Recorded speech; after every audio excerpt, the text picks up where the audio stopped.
So hello and welcome to Saif classes. आज का हमारा ट्यूटोरियल है कंट्रोल फ्लो स्टेटमेंट्स और हम यहाँ सीखेंगे कि कितने तरह के कंट्रोल फ्लो स्टेटमेंट्स होते हैं।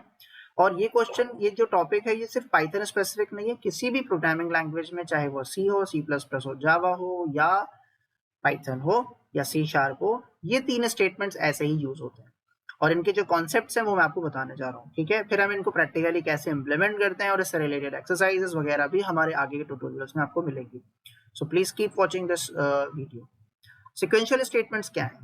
सीक्वेंशियल स्टेटमेंट्स वो स्टेटमेंट्स होते हैं जो एक एक करके एग्जीक्यूट होते हैं। जैसे कि ये प्रोग्राम लिखा है, अगर किसी को एक एरिया ऑफ रेक्टेंगल या एरिया ऑफ सर्कल निकालना है, या टेम्परेचर कन्वर्जन का प्रोग्राम बनाना है, या कंपाउंड इंटरेस्ट या सिंपल इंटरेस्ट जैसा कोई प्रोग्राम बनाना है, जहां कुछ चेकिंग नहीं करनी है कि नंबर पॉजिटिव है कि नेगेटिव है, नंबर इवन है या ऑड है, नहीं, चेकिंग नहीं करनी है, एक एक करके सारे स्टेटमेंट बस एग्जीक्यूट करते जाना है। तो इस तरह के स्टेटमेंट्स को हम बोलते हैं सीक्वेंशियल। एक पहला सबसे टॉप वाला चलेगा, फिर उसके नीचे वाला, फिर तीसरा, फिर चौथा, इस तरीके से एग्जीक्यूट होगा। लेकिन इनमें एक चीज ध्यान रखने की है कि इनका एक ऑर्डर है, वो फिक्स है, उस ऑर्डर को हम बदल नहीं सकते। यानी दो चीजें इंपॉर्टेंट है, पहला ये कि जो स्टेटमेंट्स है वो एक के बाद एक एग्जीक्यूट हो गए, और दूसरा ये कि ये जो स्टेटमेंट्स है ये जरूर किसी ना किसी ऑर्डर में लिखे जाएंगे, वो ऑर्डर फिक्स होगा। हम उस ऑर्डर को अगर चेंज करने की कोशिश करेंगे तो हमें अपना आउटपुट नहीं मिलेगा। जैसे कि ये सबसे पहले अगर हमको एरिया निकालना होगा तो हमें लेंथ और ब्रेथ पहले यूजर से पूछना पड़ेंगे, राइट।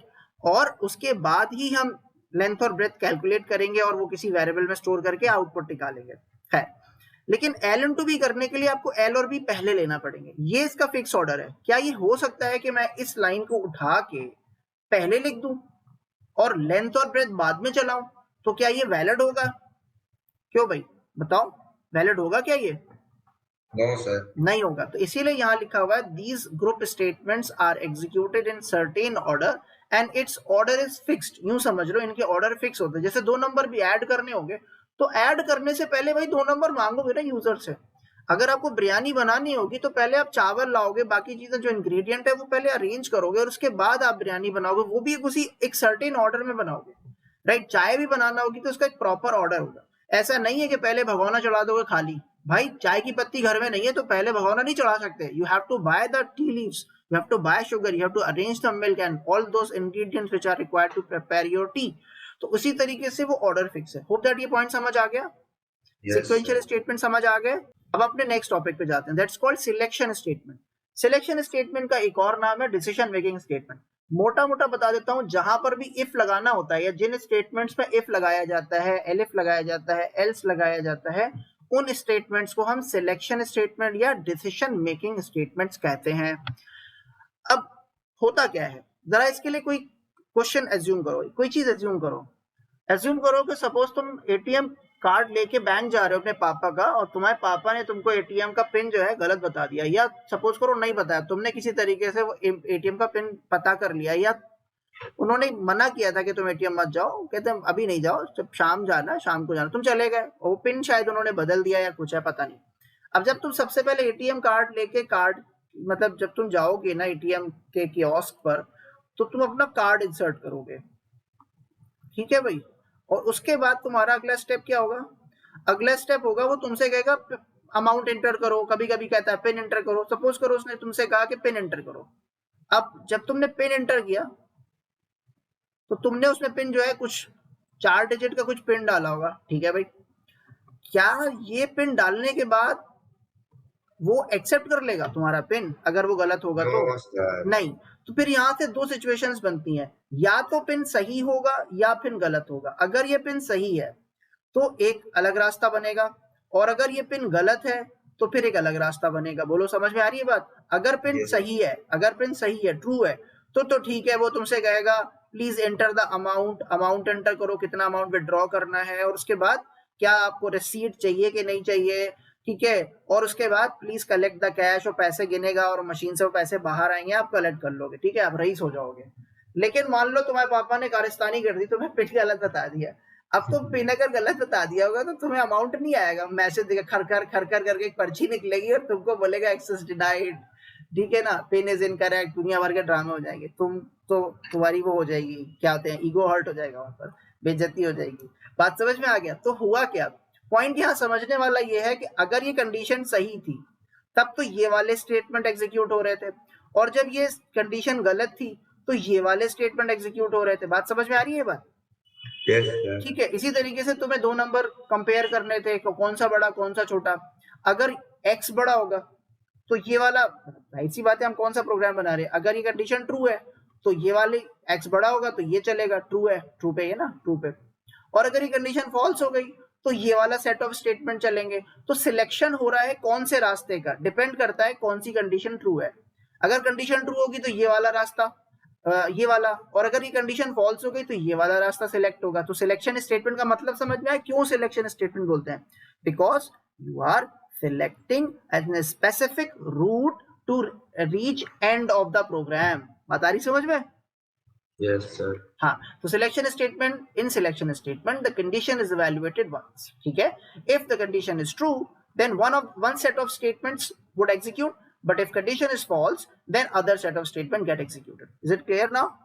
Yes, sir.